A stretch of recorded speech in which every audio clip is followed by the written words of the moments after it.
અથાણાની season start થાય એટલે આપણે ઘણી અલગ અલગ જાતના અથાણા બનાવતા હોઈએ છીએ. મુરબ્બા બનાવીએ, કેળાનું, ગુંદાનું, દારા ગરમરનું છે, ખાટી કેરી, ગોળ કેરી, મરચાંનું, બહુ બધા અલગ અલગ જાતના અથાણા બનાવતા હોઈએ છીએ. પણ આ અથાણું જે આપણે બનાવવાના છીએ ને તે એકદમ ઇન્સ્ટન્ટ બની જાય તેવું છે. તો જરૂરથી વિડીયોને એન્ડ સુધી જોતા રહેજો. તમારું સ્વાગત છે મારી ચેનલમાં અને આપ સૌને મારા જય શ્રી કૃષ્ણ. તો ચાલો શરૂ કરીએ આજની આ રેસીપી.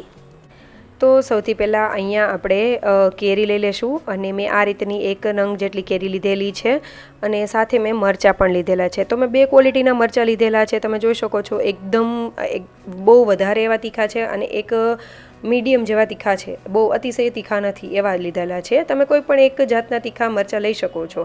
હવે કેરીને આપણે એક લેયર નીકળે એ રીતે આપણે છીલી લેશું. એનું કરવાનું રીઝન એ છે કે જો વધારે તેની સ્કિન રહેશે તો આપણને થોડુંક કડક એવું લાગે ખાવામાં.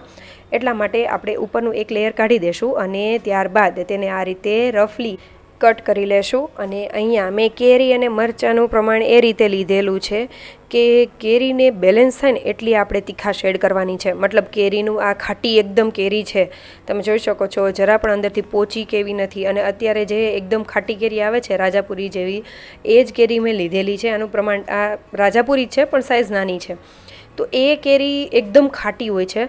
તો એ રીતે આપણે મરચાં લેવાના છે ડબલ સાઇઝમાં, જેથી કરીને એની ખટાશને બેલેન્સ કરે. તો એ રીતે જ મેં મરચાં લીધેલા છે. હવે આપણે કેરીને આ રીતે નાના નાના પીસીસમાં કટ કરીશું. અહીંયા જે આપણે ઉપરની એક લેયર સ્કિન મતલબ કે કેરીની ઉપરની એક છાલ કાઢેલી છે તેનાથી બહુ સરસ એવું ટેસ્ટમાં પણ લાગશે અને બહુ કડક પણ નહીં લાગે અને ખાવાની મજા પણ આવશે અને લચકા જેવું થશે. હવે આપણે મરચાંને રફલી આ રીતે કટ કરી લેશું. તમે જોઈ શકો છો તો આ રીતે મેં બધા જે તીખા મરચાં છે એ અને આ બંને મરચાંને કરી લીધેલા છે. અને બેના કલરમાં પણ તમને ડિફરન્સ દેખાશે. મરચી જેવું છે એક મરચાં. તો હવે આપણે એક ચોપર લઈ લેશું અને ચોપરમાં આપણે સૌથી પહેલાં મરચાંને એડ કરીશું. અહીંયા આપણે એટલા માટે જ જે નાના નાના પીસીસ કરેલા છે ને કેરી અને મરચાંના, એનું રીઝન એ છે કે ચોપરને વધારે ટાઈમ માટે આપણે કરવું ન પડે અને ફટાફટ આપણું કામ થઈ જાય એટલા માટે. તો આ રીતે આપણે ચોપરમાં એડ કરી દેશું અને તેને સરખું એવું કરી લેશું. અધકચરા કરવાના છે, બહુ તેનું પાણી નીકળી જાય એવું પણ નહીં અને સાવ મોટા મોટા પીસીસ રહી એવું પણ નહીં. એ રીતે આપણે કરી લેવાનું છે. તો આ રીતનું જ્યારે આપણા મરચાં થઈ જાય એટલે આપણે એક બાઉલમાં તેને કાઢી લેશું. તમે જોઈ શકો છો એ રીતના આપણે મરચાં તૈયાર થઈ ગયા છે. અને જો વધારે આપણે પીસી લઈએ ને તો એમાંથી મરચાંમાંથી પાણી નીકળી જાય અને એ પાણી આપણે અહીંયા કાંઈ મતલબ કે તડકે નથી રાખવાના કે એવું કંઈ કરવાના નથી. તો એ પાણી બળે ને, નહીં તો જો પાણી રહેશે તો આપણું અથાણું બગડી જવા કરે. એટલા માટે હવે આપણે એ જ ચોપરમાં કેરી એડ કરી દઈશું અને કેરી એડ કરીને આપણે તેને પણ રફલી એવી ચોપ કરી લેશું. તો આ કેરી પણ સરસ એવી એકદમ કચુંબર કેટલું નાનું નાનું એકદમ બારીક કરીએ એ રીતની સરસ એવી થઈ જશે. તમે જોઈ શકો છો કે આ રીતની રફલી એવી કટ કરવાની છે. આ રીતની થઈ જાય એટલે આપણે મરચાંની સાથે તેને એડ કરી દેશું. તો આમાં કામ ઇઝી પણ થઈ જાય અને સરસ એવું બની પણ જાય. એટલા માટે આપણે ચોપરનો ઉપયોગ કરીએ છીએ. હવે અને જો આટલી આપણે કચુંબર આવું ઝીણું ઝીણું કરવું હોય તો આપણે થોડીક ટાઈમ જાય. એટલા માટે આપણે ચોપરનો ઉપયોગ કરેલો. હવે આપણે જે બાઉલમાં એડ કરી કેરીને અને મિક્સ કરી દેશું અને સાઈડમાં રાખી દેશું. હવે આપણે વઘારની પ્રોસેસ કરી લેશું. તો તેના માટે મેં અહીંયા બધા કુરિયા લીધેલા છે. તો સૌથી પહેલાં આપણે મિક્સર જાર લઈ લેશું અને તેમાં મેં આ સૌથી પહેલાં છે રાઈના કુરિયા. તો રાઈના કુરિયાને આપણે 2 ચમચી જેટલા એડ કરવાના છે. તો મેં આ જે આપણે રેગ્યુલર ચમચી યુઝ કરતા હોય ઘરમાં દાળ ભાત ખાવા માટેને એ જ લીધેલી છે એટલે એનું માપ સરસ એવું પરફેક્ટ જ છે. તો આ 2 ચમચી જેટલા રાઈના કુરિયા અને મેથીના કુરિયાનું મેં પ્રમાણ થોડુંક વધારે રાખેલું છે. કારણ કે જ્યારે મેથી થોડીક ખટાશ ચડે ને એટલે ટેસ્ટ પણ સારો આવે અને મેથી હેલ્થ માટે પણ સારી. એટલે મેં 3 ચમચી એડ કરેલી છે અને ટેસ્ટ બહુ સારો આવે છે. હવે આ છે ધાણાના કુરિયા. તો ધાણાના કુરિયા આપણે 2 ચમચી જેટલા એડ કરી દઈશું. સાથે 1 ચમચી જેટલી વરિયાળી આપણે એડ કરીશું. તો વરિયાળીનું જ્યારે તેનું ક્રશ થશે ને એટલે જ્યારે તેલ એડ કરીશું ને તો સુગંધ બહુ સરસ એવી આવે છે. અડધી ચમચીથી થોડા ઓછા એવા કાળા મરી એડ કરી દઈશું અને તેને ગ્રાઇન્ડ કરી લેશું. તો આ બધી વસ્તુ બહુ બારીક પણ નહીં પીસવાની, ન આખું ભાગું રહે એવું નહીં કરવાનું. આ રીતનું રફલી એવું કરી દેવાનું છે. તમે જોઈ શકો છો આ રીતે મેં બધું એવું ગ્રાઇન્ડ કરી દીધેલું છે. હવે આપણે તે બધો મસાલો જે છે તેને એક વાસણમાં કાઢી લેશું. આ મસાલો જે પ્રિપેર થાય એને તમે એક દિવસ અગાઉ કે એમનો વઘાર કરીને પણ તમે એક ડબ્બામાં સાચવીને રાખી શકો છો.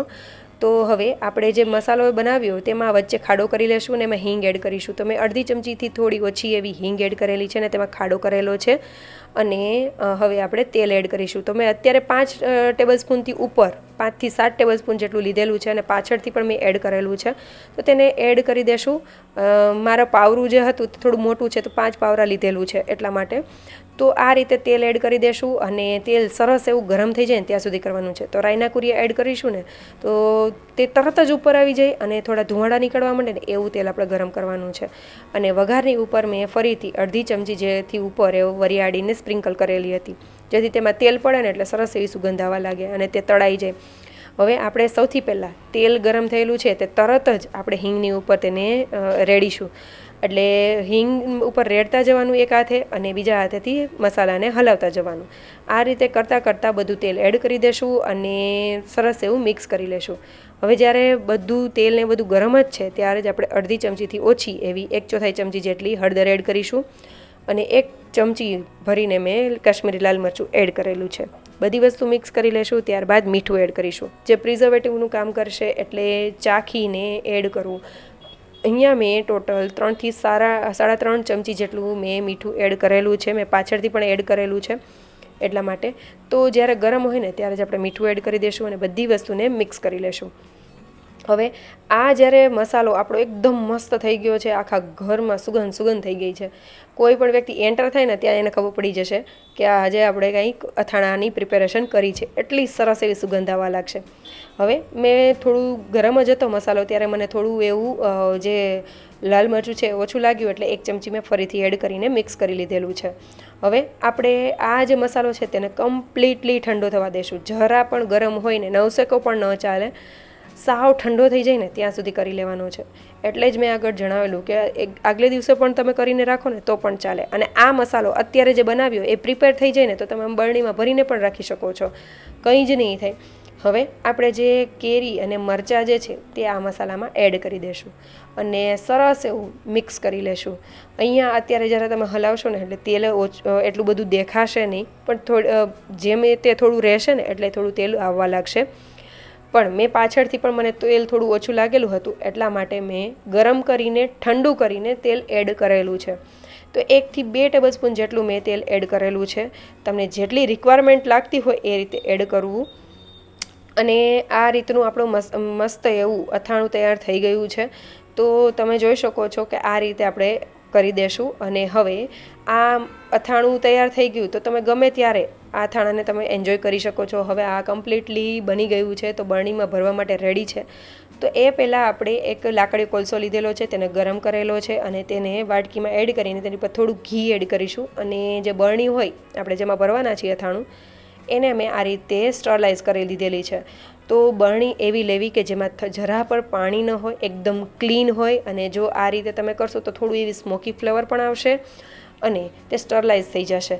તો આ રીતે આપણે 30 થી 1 મિનિટ ઉપર મેં આને 30 સેકન્ડથી 1 મિનિટ ઉપર મેં તેને આ રીતે સ્મોક આવવા દીધેલો હતો બરણીમાં, એટલે સરસ એવી થઈ જાય. હવે આપણે તરત જ એમાં અથાણું ભરી દેશું. હવે અથાણાને આ રીતે એડ કરતા જશું અને થોડું થોડું દબાવતા જશું એટલે તેલ બધું ઉપર ધીમે ધીમે આવતું જશે. તો આ રીતે આપણે અથાણું રેડી થઈ ગયું છે. ઇન્સ્ટન્ટ ખવાય તેવું આ અથાણું બને છે અને 1-2 દિવસ પછી ખાશો ને તો તેની ખટાશ જે છે ને એ મરચાંમાં ચડી ગઈ હશે, તીખાશ પણ આવશે.